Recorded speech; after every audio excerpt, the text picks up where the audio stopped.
What's going on, y'all? Welcome to another edition of the DeCosta show, man. I got some information to share with y'all, man, that y'all need to really listen to. So, you know, this first thing, I know in the black community, we all eat ramen noodles and all types of, you know, hood snacks and, that kind of food you got to eat, when you come from home from school or for the youngsters, when they come to school, they eat hot pockets and ramen noodles and all that type of stuff, But mainly for ramen noodles is this video that I want y'all to listen to, Apparently you can't see, but you can definitely listen to it. But check it out, though, all right? Just want y'all to listen. Have you ever eaten ramen noodles?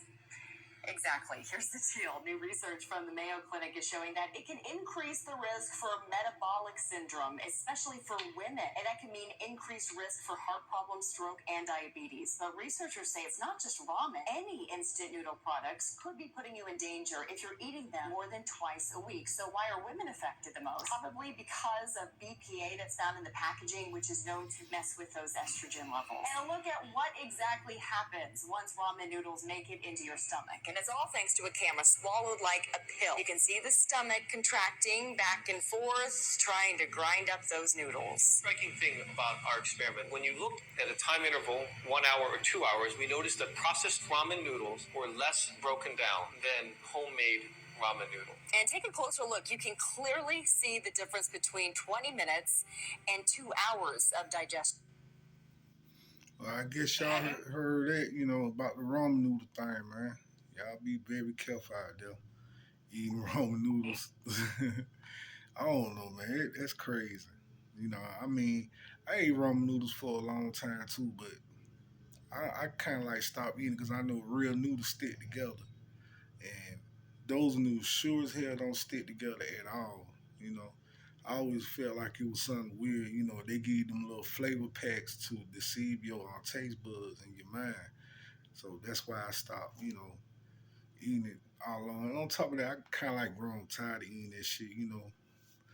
To me, that's like survival food. Non-perishable items. That stuff. You only eat that when you in those type of situations. In those type of situations, ain't never stem. So hopefully, and God willing, they don't. I'm knocking on wood, right?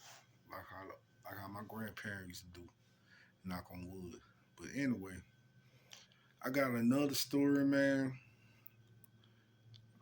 I want y'all to check this out. All right.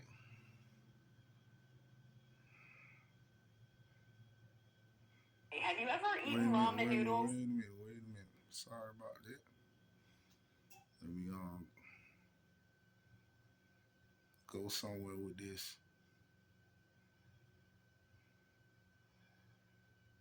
Um,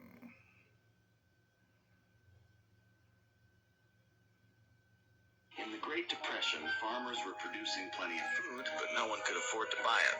So farmers started going out of business. Under the Farm Bill, Uncle Sam paid farmers not to grow so many crops. By keeping supply down, the bill kept prices steady for the farmers. But after World War II, things began to change. New farming chemicals led to bigger harvests, and new petroleum-fueled machines were created to keep up with the surge. Starvation was history. In the 1970s, Secretary of Agriculture Earl Butz had a different idea. In a complete 180, the government abandoned small farmers in favor of large mega farms that could churn out as much food as possible. All we had to do was find someone to eat this avalanche of cheap, low-quality food. In just 2 generations, a nation racked by hunger ate its way into obesity, diabetes, and all sorts of other problems. so you heard that right.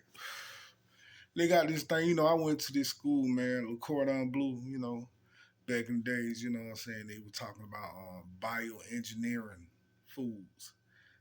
Foods that they release to the poor, the less fortunate, however you want to put it, Um, man, I mean, organic whole foods. What I'm saying, that's the foods that they try to sell at a top price, and for a low price. They want if they want to feed the less fortunate, they give them the store bought products instead of eating organic foods.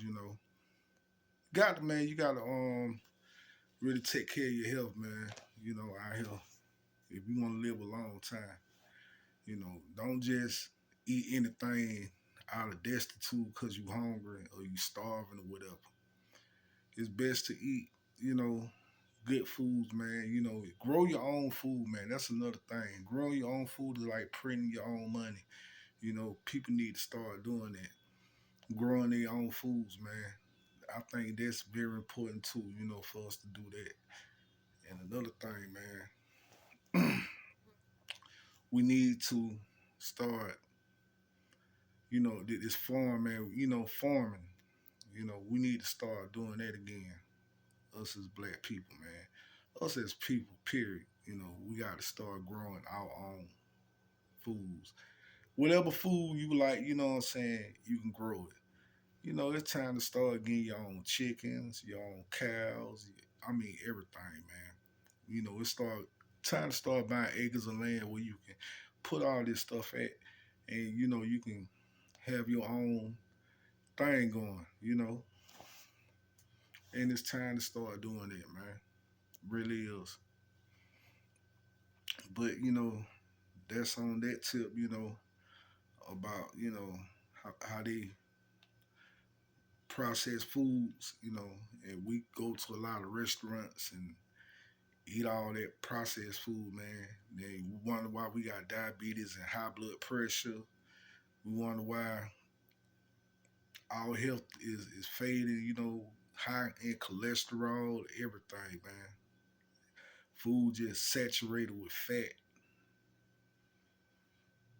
I mean, we gotta realize that, we gotta take better care of ourselves. In the Great Yeah, Depression. we really do. We really, really, really do, man. Need to start doing that. That's just how it is, for us. All right, I got another one. Check out, man. A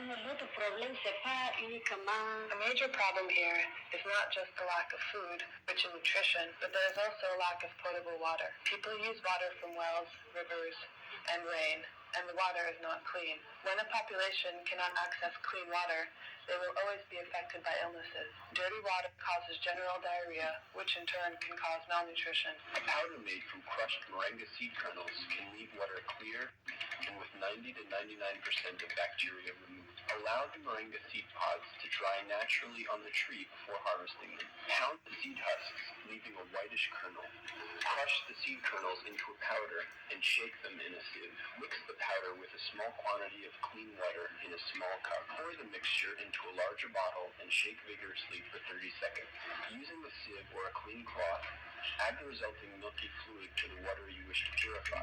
Stir quickly for 30 seconds, then slowly and regularly for 5 minutes. Leave the water undisturbed for at least an hour. The clean water may be siphoned or poured off the top of the container. Boil the water and it is safe to drink and to cook with.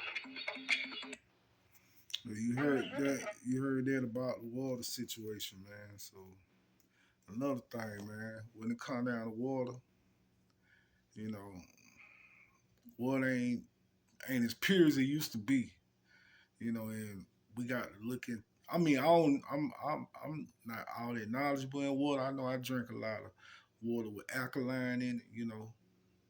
Some type of water that has some type of source of alkaline. That's as far as I know.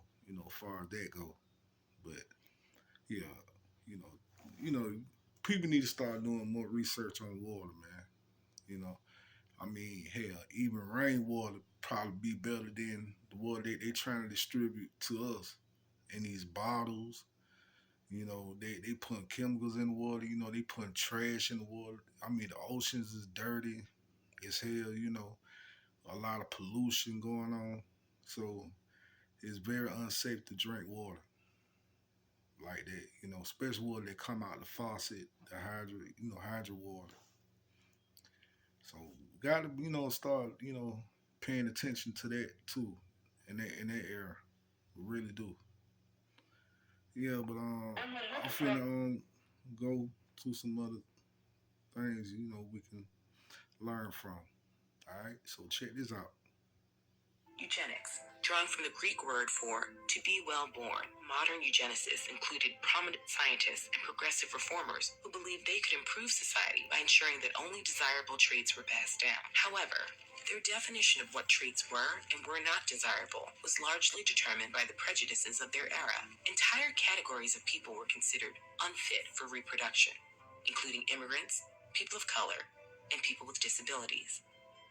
Meanwhile, their ideal genetic standard reflected the movement's members, white Europeans of Nordic or Anglo-Saxon descent. Sterilization was exceptionally common in the U.S. From 1907 to 1979, U.S. policies enforced the sterilization of over 60,000 people, with 32 states passing laws that mandated sterilization for men and women deemed mentally defective. This label was typically applied based on superficial mental health diagnoses and the results of IQ tests, which were linguistically and culturally biased. Eugenics, drawn from the Yeah, Greek. I grew up around. it's this thing, man, where they say, if you black, stay back. If you white, you always right. If you brown, stay down. And if you red, you dead. That according to the Native Americans. You know, I mean, it's like that, man. When it come down to that, and as far as people with disabilities and all that kind of stuff, because they can't keep up with the world, I mean, the world is cold, man. We all know that. We all know how cold this world can be. But it's like that, man. Coming from where I'm from, you gotta lift your own bootstraps. In other words, if you're a less fortunate person, they only look out for a certain demographic of people. They do that. We all know that. But stay tuned for more DeCosta show, man. Bringing you more information about what's going on, man. And also be sure to hit me up on Twitter at DeCosta Thompson. Subscribe to my YouTube channel at DeCosta Thompson Presents eltrapo Guided Production. Or you can hit me up on Instagram at Lamar Go Hard. But, other than that, y'all, man, peace. Love y'all, man.